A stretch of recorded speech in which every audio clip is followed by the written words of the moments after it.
Ladies and gentlemen, welcome back to the channel. As you know, as you can tell by the title, we're here to review the match that's not been long finished. This will be a late upload, of course. I mean, it's 11:15. Getting through the rain, the wind, home from Parkhead was not easy. But back from the game itself, sitting there watching a fantastic Celtic performance tonight. And it's a good one to be talking about. Obviously, a 2-0 win in the second match day of the Europa League group stage. If you've not seen the preview, can I warn you just now, if you've not seen the match preview, a lot of the things I'm going to talk about in this video may go a little bit over your head, because I'm going to talk a lot about the way I thought we should have approached the game. I'll briefly touch on it, but if you do want to keep up with what I was saying, you can go back and watch it. Obviously outdated now, the game has passed, you don't really want to see my preview and predictions, but can I add, I did predict a 2-0 win for Celtic, so we've got one right so far. I don't know what else I've predicted this season, but we got that one right. We also got the Rangers result right tonight. Two great results for Scottish football in Europe tonight. Loved it. Don't take that too seriously. I don't want Rangers fans getting in the comments. Anyway, jokes aside, tonight's performance from Celtic from start to finish, absolutely superb. There was not one single moment on that park tonight where I had to quote to myself or think to myself, we need to fix that. There's a problem there. What was that? There was none of those moments at all tonight. From minute 1 to minute 90, Celtic were absolutely superb, and all 11 players in the park had a great performance. Well, great performance is obviously, you know, kind of making someone stand out. But there wasn't a bad performance on the park from any of the 11 players. They went out, they gave a respectable, professional, well done performance. There was no problems, no flaws. As I said, from start to finish. We were great on the attack. We probably should have dealt more damage. We could have got more goals out of it if we, you know, maybe were a bit more, I don't know, had a bit more cutting edge in the final third. And with defensively, we never looked as though we had a problem all night. Cluj didn't look as though they had any ideas. You know, there was never a point where Cluj had a threatening chance. The one that comes to the top of my head is after the free kick save from Fraser Forster. And then they did score, but it was offside. That was the only threatening chance I remember Cluj having throughout the whole game. Now, excuse me if my memory's gone and I'm missing one off the top of my head, or I'm missing a couple. I was at the game. I need to watch it back. A lot of it's away. I'm just happy that we have went out and we are now top of the group. The main thing I said about this game in the last video, in the preview video, was we need to remember and we need to go into this game with the thought in our head that if we win, we'll be top of the group. We have to be hungry, we want to be ambitious, we need to be in that position, and they went out and there was no flaws. I mean, it says a lot when Scott Brown's still getting man of the match, because Scott Brown has been heavily criticised from a lot of Celtic fans. Not myself personally, but a lot of people saying, you know, we should drop him, get someone younger in, he's a wee bit past it. Tonight he was absolutely superb. I'm using the word superb a lot, but he was. Where was there anything wrong in Brown's game tonight? Nothing. He was man of the match for a reason. It was great. And, you know, we went out and you could see it in the team. They wanted to be the best. They wanted to put to bed what happened back in August when Cluj knocked us out of the Champions League. That was the main thing I spoke about. One of the main things I spoke about in that video was the fact that we should be going out there with the thought of retribution and hoping to deal some damage after what was a disastrous loss at Celtic Park to them, a 4-3 if you remember it. It was like a freak accident, and it was all done through a switch of momentum and through silly mistakes that we gave Cluj that win. And a team where we also hadn't found our footing, and a team that had a makeshift back four and not yet our solidified first team keeper.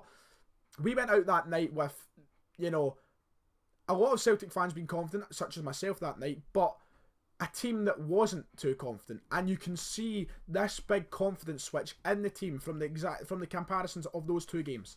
From the moment it's switched after deadline day, when we finalised our side, we have looked unstoppable. As I've also mentioned yesterday, where have we went wrong apart from Hibs?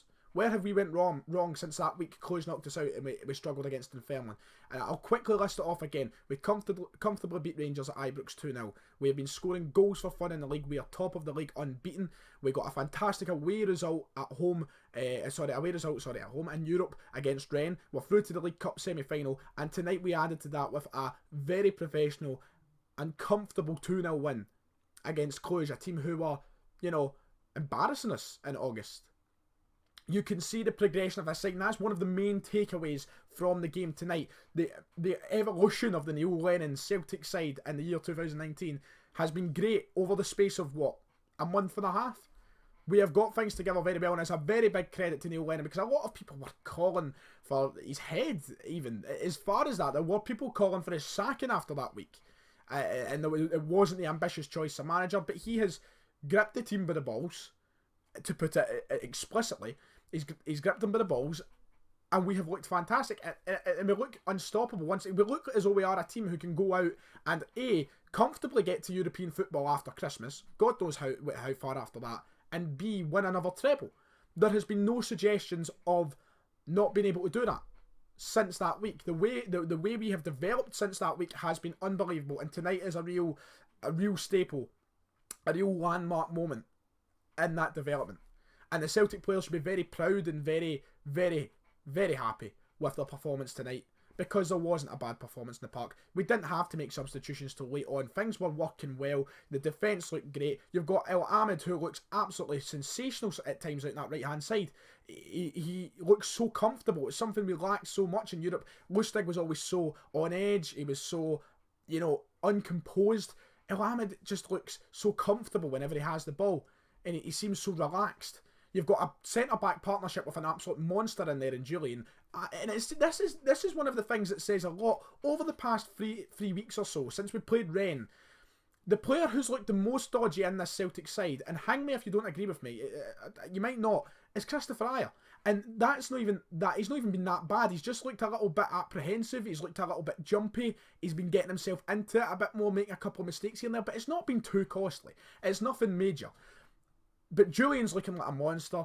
Bolingoli is, you're going to get split opinions on him. People are saying he's garbage, can't play football. But tonight, there was not a problem. His game is bombing forward. He got the assist for the first goal.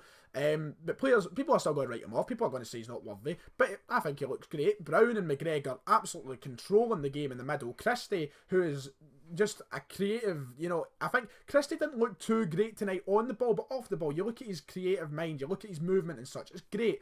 El Yunusi and Forrest on the wings were great, and Edouard is just, how long can we keep a hold of him if he goes at this rate? And how much money are we going to get from him? That's the question, because he's scoring goals for fun. He is on the form of his life, and this Celtic team, as I said, is not a kick in the arse off winning another treble. Do you know what? There's not even a kick in the arse in it. Why should we not be winning another treble? We don't want to get ahead of ourselves. That's not the conversation. The conversation is tonight's game, and it's sent us to the top of the group. And for me, it's gave me a great deal of confidence in saying we can be beating Lazio at Celtic Park. We can be going over to Rome and potentially getting a point out of it. Don't see why not maybe a win. Lazio haven't been outstanding. They lost to this Cluj side, and they narrowly beat Rennes tonight. So I don't see how not we can't get a lot more points out of this group and top it. I don't want to be over ambitious. I don't want to speak too soon. There's a long way to go. We've also got a domestic calendar to keep in mind. But this team is looking great, and tonight's performance, tonight's atmosphere and everything, credit to the Celtic fans in the stadium this evening. Thoroughly enjoyed it through the pish weather. The atmosphere was great. You'll never walk alone right through to the very end. They are really doing well at playing a branch of football that is getting us into the game. I think last year in the Europa League group stage, things died after 10-20 minutes, and this is not me criticising Brendan Rodgers, not at all, not criticising his tactics, because last year obviously I was bum-licking Brendan Rodgers' tactics. Brendan Rodgers, sensational, one of the greatest Celtic managers we've had the pleasure of seeing, until I ratted this out, but the way we are playing football is keeping the fans invested in the game, and we're keeping that 12-man effect from the start to the finish, basically, until people start leaving 5-10 minutes early because of the rain. But we're keeping the effect through the whole game, and you can see it taking a toll on the players. Tonight's performance is a real great indication of how far I think we can go in this Europa League. Look, it depends who you don't know who you're going to get drawn in the last 32. You could be getting someone dropped from the Champions League. You just don't know. But this is a team that is, to me, looking very, very hungry. And even Julian himself has came out and said, Big Chris for Julian has came out and said, why can't we win it? And I'm not saying we're going to go as far as win. I'm not that ridiculous. I'm not that green-tinted spectacle man. But we have a hungry team at the minute. It looks great. And tonight has left me with nothing but a big fat smile on my face. A big fat smile on my big fat face. Because it was just perfection. Really. The only thing I think we liked was a bit more cutting edge in the final third, because I got more goals out of it. I did predict 2-0 though, so I can't complain. But aye, let me know your opinions of tonight's game in the comments below. I have a feeling this one's going to go down as one of those ones that, you know, maybe people are saying, alright, you're a bit over ambitious, you're a bit blinded, you're a bit... I'm happy.